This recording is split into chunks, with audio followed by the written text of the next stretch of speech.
प्रत्यान महासंघ द्वारा सम्मान समारोह के मुख्य अतिथि उत्तर प्रदेश सरकार में मंत्री, हमारे साथी, हमारे भाई आदरणीय सोमेंद्र तोमर जी उस कार्यक्रम की अध्यक्षता कर रहे, जिन्होंने, हम तो छोटे छोटे थे तब से आदरणीय नेपाल कसाना जी लगे हुए शिक्षा की जगत बढ़ाने में, ऐसे बहुत ही सामाजिक, धार्मिक और दानदाता आदरणीय नेपाल कसाना जी, और जिनको हमने बचपन से देखा,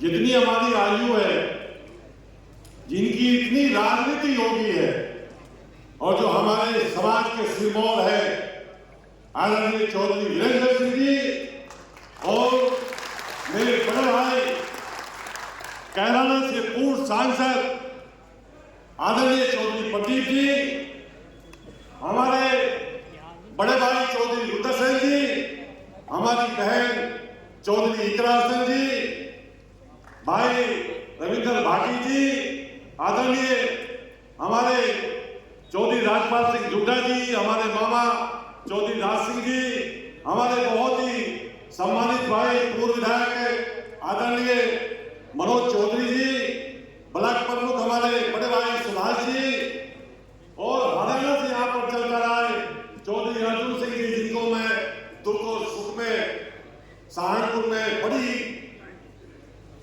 हिम्मत के साथ वो जुटने का काम करते हैं, ऐसे चौधरी अर्जुन सिंह जी, मेरी विधानसभा से हम सबके बड़े बहुत ही वरिष्ठ नेता आदरणीय चौधरी महिपाल सिंह जी, सड़ौली के ब्लॉक प्रमुख जी, और गंगो के ब्लॉक प्रमुख जी भाई रोहतास जी, और मेरे सामने बैठे आदरणीय बुजुर्गों, साथियों, और इस कार्यक्रम को करने वाले प्रतिहार महासंघ के तमाम मेरे वो नौजवान साथी, आपको बधाई देना चाहता हूँ।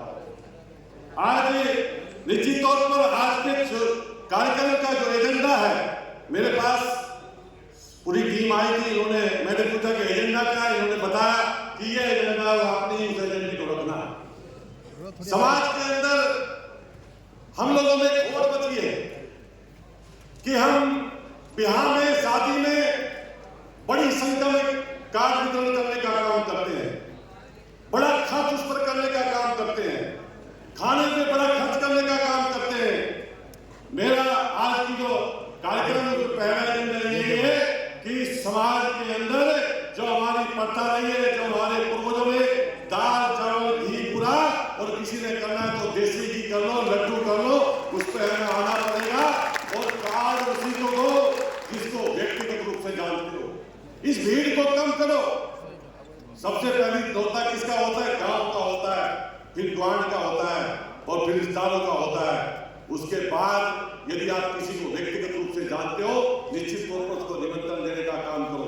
नहीं तो मैंने बहुत समाजों में देखा है, इस काम पे खर्च नहीं करते, और जो पैसा 5, 7, 10 लाख रुपए खाने में बचता है, अपने बेटे को दुकान खोल कर देते हैं, वो रोजगार करता है उस दुकान से, और अपने परिवार को आगे बढ़ाने का काम करता है, और हम इसमें अपनी लूटने का काम करते हैं। पहला एजेंडा। दूसरा, शिक्षा, एजुकेशन। हमें अपने बच्चे की पढ़ाई की चिंता करनी चाहिए।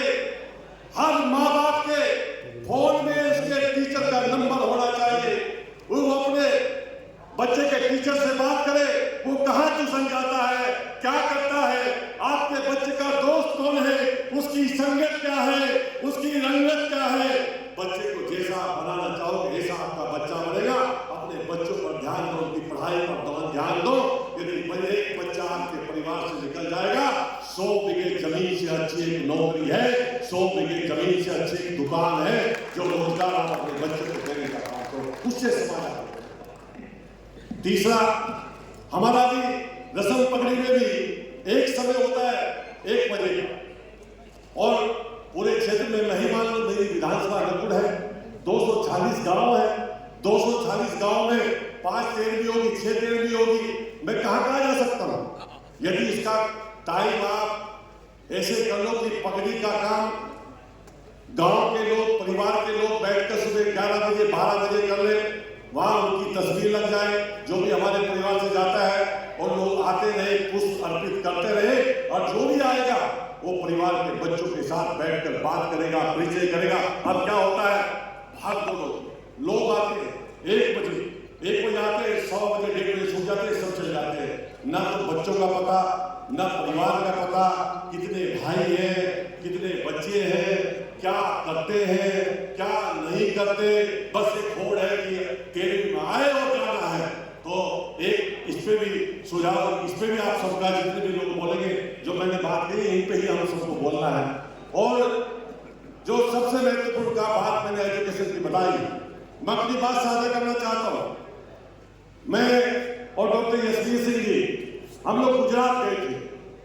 गुजरात में हमें गुर्जर, कुर्मी, पटेल और पाटीदार समाज वहां मिलकर सरदार धाम के नाम से एजुकेशन इंस्टीट्यूट चलाते हैं और हर डिस्ट्रिक्ट में 1, 2, 3, 4 इंस्टीट्यूशन उनके हैं और एलकेजी से लेकर पीएचडी, एमबीबीएस और पीसीएस और आईएएस और आईपीएस की ट्रेनिंग तक उनके इंस्टीट्यूशन है। और बेटी की पढ़ाई का खर्चा 1 रुपया साल है और बेटे की पढ़ाई का खर्चा 25,000 रुपये साल है।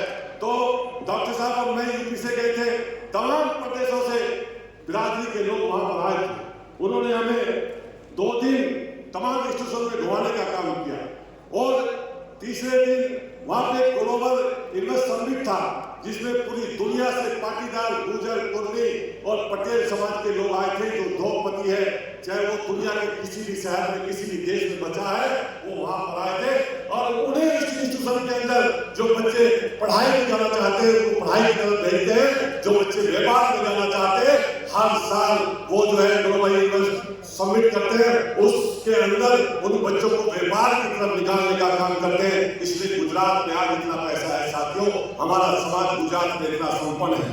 उसी को देखते हुए गोवर्धन भाई झड़पिया जो गुजरात के पूर्व जो है रक्षक हो रहे हैं, गृहमंत्री रहे, उनके नेतृत्व में एक विश्व गुर्जर ट्रस्ट बनाया गया है जिसमें सभी जातियों को शामिल किया गया है।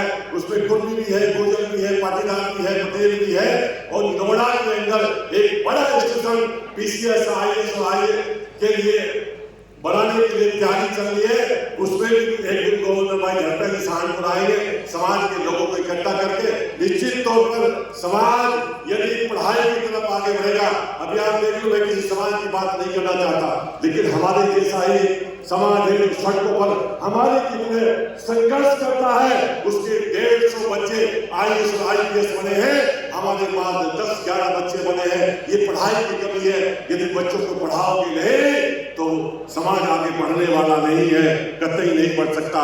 ये चंद बातें मुझे कहनी थी। यही बातें जो भी हमारा साथी यहाँ पर बोलने के लिए आएगा, इसी पे चर्चा करनी है। साथियों बहुत बहुत धन्यवाद। जय हिंद, जय भारत।